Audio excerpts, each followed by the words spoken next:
Hello, I am Geraldine Anello, your host today for the Handy Woman channel, and my guest of the day is Kat Stibley. Hey, Kat. Hello, nice to meet you. So nice Glad to to be meet you joining. too. Thank you so much for doing this. I am so excited. So here's what I'd like to do to get started. What is your very first memory of doing any kind of handy work? Oh goodness. So I bought my first house in 2012, so about 8 years ago. And God, the first project, painting the wall in the basement, I think was the first big kind of fun, interesting project. We have a fully finished basement and that little sort of triangle wall under the basement stairs as it comes down. I decided I wanted to turn that into like a chalkboard wall. I'd seen some cool ideas online. I figured, I've had apartments before. I know how to paint, but this would be a cool, interesting project. So that was really my first one of, getting the really thin particle board and painting that and getting that all cut out correctly, which turns out to be really hard, and getting that up. I mean, that's the thing always that surprises me. It's like, you're like, oh, I just want to paint this thing. And immediately with handiwork, it goes into a million other things. So you're like, I want to Yep. paint this wall. And what happens? You're like, there's a cutout and there's this thing and there's that thing. And like, And it's I don't have never, that tool, and wait, I need that thing, and oh, I should have done that 5 minutes ago. And yeah, it's never easy yeah. projects. I want to talk about painting because painting is one of those things that I feel like has this connotation that it's fairly simple. And my experience with painting is that it's just not. Like, Mhm. I'm not a good painter. I have a deep memory of trying to make, because I personally work in theater and I had to do a background and it was Mhm. black. That was it. It was black. Should Oh, not black is be hard. hard. Oh, is that what it is? Yeah. I could not paint this freaking thing. It was like I had all the shades of black that I could come up with. And I was like, I'm doing the same strokes. I swear I could not get one straight color black for the whole thing. Mhm. And since then, I decided I'm the worst painter. So can you please tell me, like, how can one paint the same It, color from one color? I don't know. it depends partially on, do you know what you were painting on top of? I think What's it the was surface? fabric. Fabric? Oh, that would be a rough one. I haven't painted fabric, so I can't speak to that with expertise. But there are definitely some videos you can watch online for painting techniques. That's not one I have as much expertise with. When I bought the house, I had two housemates that moved with me, and they had painted professionally in college. So we wound Oh, up bartering. I said, "Your first month's rent is free. Just paint the house." no way. So So we're talking that, outdoors now, or we're still talking sorry, this is basement? indoors. Indoors. Okay. The outside on mine is all siding, so that didn't need to be painted. Okay. Um, but there are definitely some techniques I would watch on how you move the paintbrush, because what you're doing here, you're showing me up and down, and what you're going to Oh, get are columns of color that you yeah. wind up with, like a strip here and then a strip that overlaps. The strip in the middle, you're going to have two layers of paint, and here you're going to have one, and you're going to see the shades of color. What you want are motions that make like the letter M or the letter W, Uh-huh. so you get an even layer of paint. There are No definitely some, way. yeah, yeah, See, there are and definitely that's techniques why to. I'm the host of this channel and not the guest because I'm just hosting so I can learn personally. So that's cool. So, but you were saying black is hard as a color. Is that a thing that different colors are? What's the easy color? What should I do next? Oof. I don't know that I know enough to answer that one. Yeah, I'm putting you on the Depends. spot here. Yeah, a little bit on the spot on that one. Black I know can be hard depending on what you're covering over. Also, and you said painting fabric, which is an interesting one, and I'm wondering if that might have been part of what you were struggling with. Now I Yeah. want to go Google. No, It's it's great because you're how I've making me learned feel most of much this. better about myself. But yeah, painting is one of those things that it can be very easy if you know the techniques and set it up right. So there's a Mhm. lot of pre-preparing, of knowing how to tape everything perfectly, of knowing what the tools are that get you along the edges neatly so you don't paint, on the baseboards or on the wall molding. There are small techniques that professional painters have picked up that, you go to Home Depot or Lowe's or whatever and you buy a paintbrush and you paint. Yeah.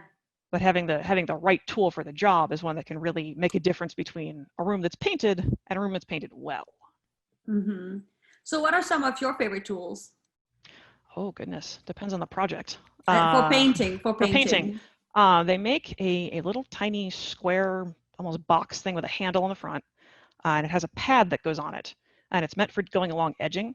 So you dip the flat thing in the paint, and then if I have my wall, there's a little roller here that as I slide along, the roller just keeps rolling along and keeps it just that far off of whatever you're painting along, whether it's the ceiling or whether it's the molding on the windows. So you get that perfect gap where you aren't painting up onto that molding. And it makes it really easy to just come right along in a straight motion rather than trying to get the paintbrush and get the bristles to do exactly the right motion. Well, that's just so That's one of my fun. favorite cheating tools. So you were saying your first memory of doing handiwork was when you got that house. Mm. Now, did you ever attempt any kind of handiwork before then? I'd done the small things you do in an apartment. So I'd painted on occasion, hung things on the walls, patched the holes when I moved out. I think I changed a light switch to a dimmer switch once. Oh, wait, Don't do that without killing the power. Learn that. wait. Let's dive in. What happened? Thankfully, I wasn't hurt. Well, electrical work is one that's very dangerous to work with if you don't know what you're doing, and I didn't. I knew when I disconnected everything, I knew not to let the wires connect. I was in a building that had multiple apartments in it. I didn't know how to kill the power to the circuit. So I just, very carefully kept them apart until one point they connected and the whole thing sparked. And thankfully, I didn't connect it and ground it through me, but yeah, it was a little frightening. Yeah, live and learn, right? Live and learn. Thankfully. So did yes. you, part of the reason I wanted to do this channel was because I want to inspire other women to do handiwork. Because I see, in the Facebook page, we have so many handy women doing amazing work from like anything and anything in between.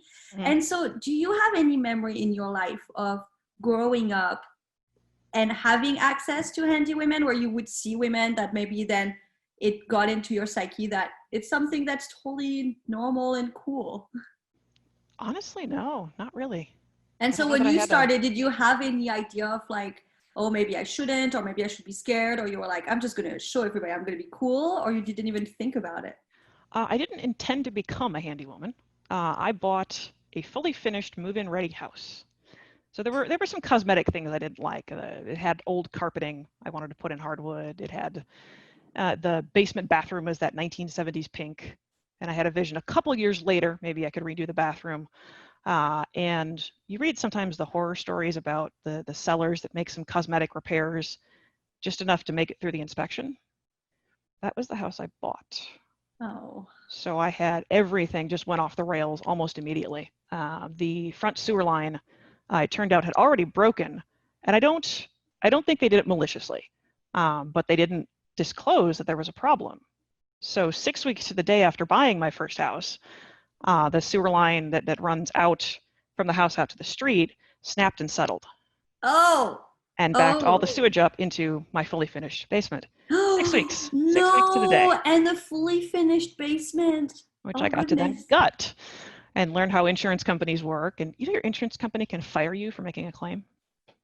What do you mean they can? What? They honored the policy and then they refused to renew it. No. Yeah. And then of course you're applying for new insurance policies with a claim on it, which makes them way more expensive. It's like having a pre-existing condition for healthcare, but your pre-existing condition for your home is that you have a home.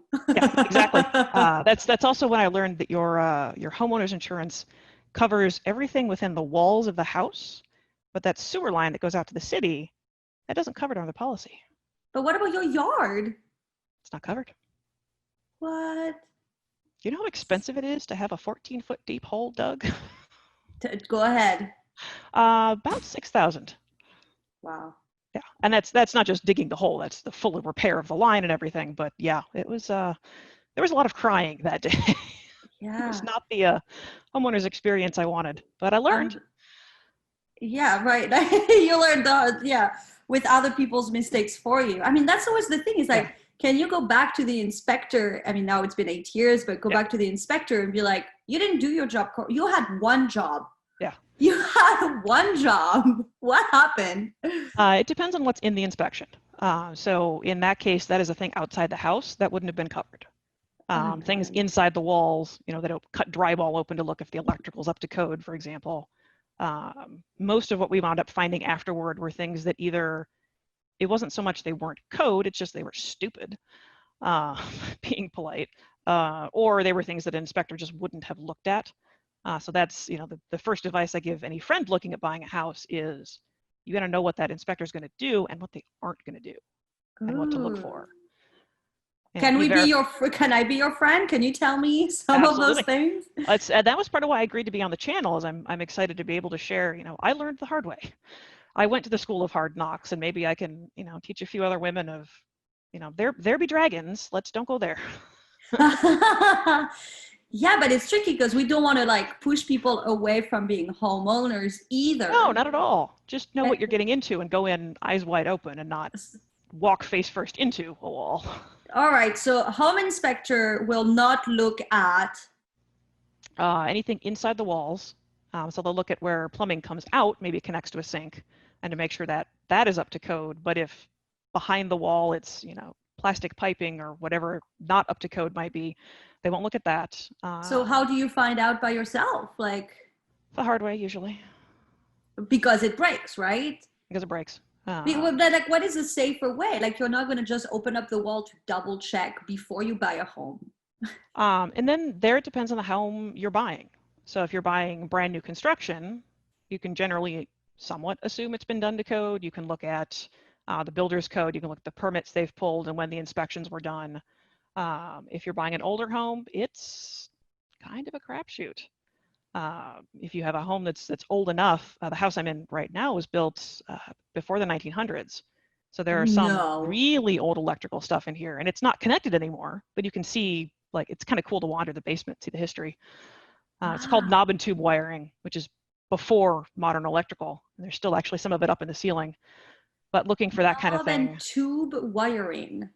I'd be surprised if anybody recognized it that doesn't work in housing anymore. What does it look like? Basically cloth wrapped. Yeah. Okay. Yeah, it's kind of fun. This is an inspector not look at. He verified the sump pump was functional, so the pump that removes water from the basement out to the street, but didn't notice that it was so old. It was basically more rust than pump. Ooh. Yeah, it's cast iron, and if over time it was, I think we dated it almost 15, 20 years old, and they aren't meant to last that long. So I got to learn to replace a sump pump about 3 or 4 months in. And a lot of it's just, I was out of money. There was no money to hire all the tradesmen to come in and do it. So it was, YouTube University, or it didn't get fixed. Yeah, YouTube University. Well, that's I think is the interesting thing, because, if you can afford someone, it's not even the matter of, I mean, for me at least, what it is I'm always afraid of making a mistake. I'm afraid of being the one causing myself to spend more money down the line. Mm-hmm. Because I wouldn't have paid someone up front. So I'm like, oh, if I do, like, I know the last thing I tried, thanks to the handy women community we have on Facebook, was to remove the all the hair that's in the sink. Yes. And so I had to go under the plumbing and actually take away some plumbing part, which, felt like dangerous. It was like, well, I could get water all over, Yeah. You put a towel down. I did. I mean, I did it. It worked. Mm-hmm. But it was one of those of like, doing bigger jobs, like breaking a wall or doing some of, or like dealing with it. For me, it's plumbing. That's always my fear of like, oh, well, what if I'm not spending the money for a tradesperson, then I make it worse. But indeed, a lot of women become handy women, it seems, because of the opposite of like, I'd rather start myself and then actually everybody finds out they can do a great job by themselves. For me, it depends a lot on the project. So, for example, our dryer stopped heating up. The drum went around, but nothing got warm. Not helpful for a dryer. And I looked up, okay, Google, what happens when the dryer stops heating? And I came back to a couple of parts that it could have been. And one of them, the set of thermostats was like $30. All right, well, if I guess it's the thermostats, I replace them and I'm wrong, I'm out $30. All right, I'm going to try it. It's dead anyway. So either I'm calling a handyman or replacing it, or I can try this $30 solution. In those cases, I'm probably just going to try it. We did the same thing when the washer, then the belt on the washer snapped, and did manage to successfully, with the help of a very patient roommate, disassemble the washer, get the motor out, replace the belt, which was a $10 part. And then it turned out the transmission had failed. And that's how I got a new washer. Oh.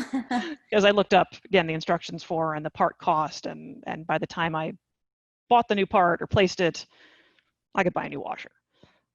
Some of it is, if I guess, what's the consequences if I'm wrong? So on the dryer, if I guessed and I was wrong, I was out $30. On an electrical project, if I guess and I'm wrong, I could burn my house down. Yeah, I hire electrical tradespeople. yeah, There are that's a some very good. simple things I'll do, but not, I won't run new circuits. I won't change anything at the fuse box.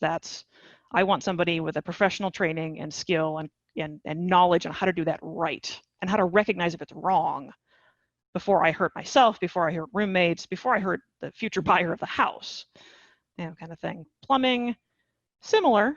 I don't think I would, mortally harm somebody screwing up plumbing, but I could certainly damage the house badly. So there it's, will I replace what's there? Probably. Will I run new? No. Yeah, that's what I found when I talk to construction people and most people in general, is that handiwork, there's like all these categories, right? There's plumbing and woodwork and flooring and painting and all of that. And all those categories are one category of go ahead. And then there's electrics. Yes. And it's like, it's its own category. It's the scariest thing. And all the professionals agree on that. I haven't found professionals who are like, oh yeah, electrics, sure, you can totally learn. No, everybody's like, ooh, electrics. It's definitely its own like category aside of like, watch out, like a red light, warning. It's one of those where you need to be trained on the proper instincts, the proper ability to recognize there's a problem, to see that danger ahead of time. And if you don't, that could literally be your life. And that's not a risk I'm willing to take with myself or my family. So, other than maybe changing, like I'll change a light switch, I'll change an outlet carefully and with killing the power and with knowing the proper safety tools and that. But, beyond that, I would hire somebody in for that. It was actually a conversation just recently, I think, on the Handy Woman Facebook group. Somebody said, how do you learn electrical? And the almost unanimous was, don't. Beyond this very tiny list of things, you don't. I would discourage people from trying to learn, but I would definitely encourage them to go take a professional course. Yeah. Don't just tinker. Yeah, tinkering with light, not. Yeah. Don't tinker with things that kill you. I've been hit with 110. It hurts. When I was a little girl, I had a desk up against the wall, and I had reached in to try and unplug the power, and I managed to wiggle it just free enough to get like the prongs partially out of the outlet, and then I closed my hand and grabbed the prongs while they were still connected. And it pitched me 3 feet across backwards. Scared my poor dad half to death. He was right behind me. And how old were you? 8 or 9, maybe a little older. Enough to know that was dumb. Don't do that again. I wasn't badly hurt, but I could have been. One of the ways that electrocutions sometimes happen is when you contact with that electrical thing, your muscles contract. But once they've contracted and the electricity is continuing to go in, you can't let go. Your body will actually seize around that thing, and now you can't let go of whatever that live wire is. If you think it's live, back of the hand, because your reflex is that, not that. I did not know that. I am further terrified. Yeah. I mean, this is one of those questions that I'm sure people will make fun of me for, but I am proud for wanting to learn. So how the thing about the toaster, right? Don't touch with a fork a piece of bread that just got toasted in the toaster. Have you ever heard this? Because you could get electrocuted. I would have to do more research to give you a good answer. I can tell you I unplug the toaster and then regularly do that, because it's the only way to get the bloody toast out. But I unplug the toaster first. Every time. Yes. See, I don't. Well, I've heard that story, and I don't know if it's an urban legend, but it's plausible enough that I'm willing to take the 5 seconds to unplug the toaster. So then I have the same question with a stove, like with an oven. Like, if it's electric oven, and then you try to get something out, like I'm French, so for me it's going to be like, I'm going to take a quiche out. And, maybe I don't have a spatula because they're all this happens regularly. I guess I eat a lot of quiches. But, then you try to use a fork, and I'm always like, oh, it's okay if I touch the food, but careful, don't touch the... And then, by mistake something happened, and you're like, well, I guess I didn't die, so maybe it's false information, and I just don't know. Well, for the electrical to connect to you, you would have to be touching touching something electricity is actually going through, which I don't think would happen in an oven. But now I want to go out and research it, and hopefully I think somebody it's watching that. the channel will chime in and say, okay, here's the actual How? science. Well, because it looks the same, right? It's like it's a wire rack in the oven and it's a wire mini rack for the toaster. Yeah, I'm not sure. I'm not sure. Or maybe there was something about much older toasters that was different, Ah, because technology has certainly changed over time. You know, thing that was dangerous with 50 years ago may not be now. interesting, interesting. I like that. Random theories. And this is how I wind up at 3 a.m., you know, on Wikipedia, 7 layers deep in articles going. Interesting. Yeah. Well, because that's the thing. It's not just about each aspect of what we're learning. It's like the history of it too. And Yep. why do we believe what we believe? It's so fascinating. So here's Mhm. a question for you. I'm going to ask both of them. What was the one handiwork you did that you're the most proud of to date? And Mhm. also, what is the handiwork you did that is the worst memory in hindsight? That you're Oh, like, goodness. no. So Most pick proud, which actually, one you want to start with. Yeah. most proud was definitely recently. I don't know how much you've followed the Facebook channel, but we redid the flooring in the master bedroom. Finally, after 8 years, my first project on the list has been done. Um, Yay! but ripping the carpeting out, oh, wear a mask. Wear a mask, please. God, that stuff is awful. Um, we wound up putting in laminate flooring, and it just looks absolutely gorgeous. And it was a whole lot of research on techniques and tips and how-tos and professional tips for making laminate flooring look nice. And Google is out there. There's all sorts of articles to find, and it looks absolutely beautiful. I got rid of the probably 15 to 20-year-old brown stained carpeting, and now I have this beautiful gray floor in the bedroom that just looks It awesome. it looks amazing. But so tell me, what are some of the best tips and technique you've learned in your research for that? Specifically for the laminate flooring, Yes, ma'am. wear gloves. There was one point I had more fingers bandaged than not, because I kept giving myself, you have to pull all of the staples out, because when they lay the padding down, they just staple it in. And I swear they wanted this thing to survive a hurricane, because I just sat there for hours pulling staples out with needle nose pliers, and I wound up blistering all the fingers of my hand. Whoa. I was on a roll. I was determined. So gloves, definitely gloves. The carpet tacks are sharp.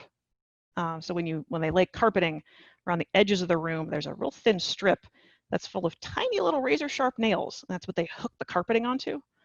They're razor sharp even 15 years later. I wound up slicing my hand with those. Techniques for laying the flooring, definitely looking at the patterns ahead of time. There were a lot of, when I watched the how-to videos of people did these perfectly evenly spaced things, and it just looks fake. It doesn't look like a real floor. You want uneven lengths of boards and staggered, and you don't want the lines all neatly together. Being careful when you snap the pieces together. So this would be true for really any laminate or vinyl flooring. It's a sort of tongue and groove kind of mechanism. And when they go in, you have to hammer it together to get it all the way kind of locked in. But if you hammer too hard on the other side, that tongue on the other end is now curled up and won't fit. So we had to pull a number of boards out and fix them before we could Goodness. actually use those. How do you know if it's gonna do that or not? Like You how could can see you it. tell? Ah, it's a So visual cue. there's a visual cue it's a little tiny thin sort of tongue that goes into that groove, and you could see where I'd blunted it up and it was thicker in the spots I'd been hitting on. Okay. Laminate flooring also comes, like when you look at your patterns, they'll say like it comes with nine unique patterns or 12 unique patterns. They're all printed on a computer. They're just images printed on the boards. Well, there's only a certain variation to them. So if you aren't careful, you wind up with boards with the exact same print next to each other, and it becomes really Oh. obvious. So knowing to mix and to watch that is one of the smaller techniques for making it look really nice. They say unbox them all and mix the boards. We were just carefully picking from different boxes and looking at them. I wasn't going to unbox 12 boxes of laminate flooring. Yeah, those are great tips. So let's look at what was the one handiwork you did that you're like, oh no, no, no, never again. Never again. Nightmare. No, thank you. the deck, the back deck. Oh, really? I thought it was going to be back to electrics or sewage. Ah. It's one of those projects, like you joked in the beginning, where you try and do one thing and suddenly it's 15 steps later. We wanted to stain the back deck. So it was Wait, so old. first of all, because when we talk about decks, there's two kinds, right? There's the kind that's flat on the grass, and then there's the kind that's on like stilts. What are they called? Stilts. That's the right Yeah. word. So this was a raised deck like that. So it's Yeah. about a foot off the ground. We wanted to stain it because it was old and it'd been built, I think the neighbor told us 20, 25 years ago. So it was did time for some upkeep. So we got the power washer, we washed it, we got the stain. But as we started pulling everything apart, I have the deck itself, and then coming up, there's privacy fencing that was built kind of around the edges of the deck. And I knew it was going to be really hard to paint that while it was upright. But the way it was built, we were able to technically disassemble it. We could pull the slats that were the privacy fence out, and we just took them in the garage to paint. This was earlier in 2019, and it was a summer that was just all the rain. All we got was rain. So we weren't going to be able to paint outside. So I took the fence apart, took it in the garage, painted in the garage. But as we started the disassembly, what we wound up finding is that carpenter bees had eaten some of the supports. Oh. So the supports this deck was sitting on weren't sound. They weren't safe anymore. We needed to pull them out and replace them. Oh. So now I'm going to stain the deck is now deconstructing parts of the deck. And it's just like one thing after another. We went through, we had to cut the facings off the deck where it goes from the level of the deck down to the ground. And I had a friend helping me because at certain points I call for help. This was one. And he was cutting apart the facings so we could pull them out. And they're up against, in part of the deck, they're up against a garden. So I grabbed a shovel and I was digging the dirt away from the facing so we could get to it to pull it out. And I sunk the shovel in and it went tink. Oh. Dirt shouldn't make metal noises. What is Belaria here? So I get now a plastic trowel and I'm digging very carefully. And there's an electrical box buried about 6 inches below the dirt. And the deck has power all the way around the outside of it, but not that particular corner. And we said, okay, well, they must have just stopped. Like they put the box in, but then never wired it up. No big deal. And we keep pulling things out. But then we get that board free and we pull it out and we realize we can pull it, but it doesn't come all the way out. And we look behind and there's actual electrical cable run to it. Yeah. And we open it up and there's a faceplate closing it up. And we open it up and they've run the wires into it. They haven't capped them, which anybody that knows electrical is going, oh God. So this uncapped electrical wire has now been buried 6 feet below the ground, or 6 inches rather, below the ground for I don't know how long. And we said, okay, well, they must have just never connected it. I'm not going to assume they never connected it. Go get the volt tester. And they go get the machine that tells you if the thing is live. It's live. This is live uncapped electrical conduit, which is, it's not in, sorry, I'm using the wrong word. It's not conduit, it's the wires. It's not in a conduit. It's just dangling below the deck. We were 6 inches from it with power tools. If we had cut that with a power tool, yeah, homeowner improvements. And so it's basically like a rebuilding of the deck. Yeah, it started off as a painting job, which slowly turned into would have been easier to just rip the whole thing, start from scratch. Yep. So did you end up starting from scratch? Did you reuse the panels for the actual deck and only change the we were able to reuse the panels.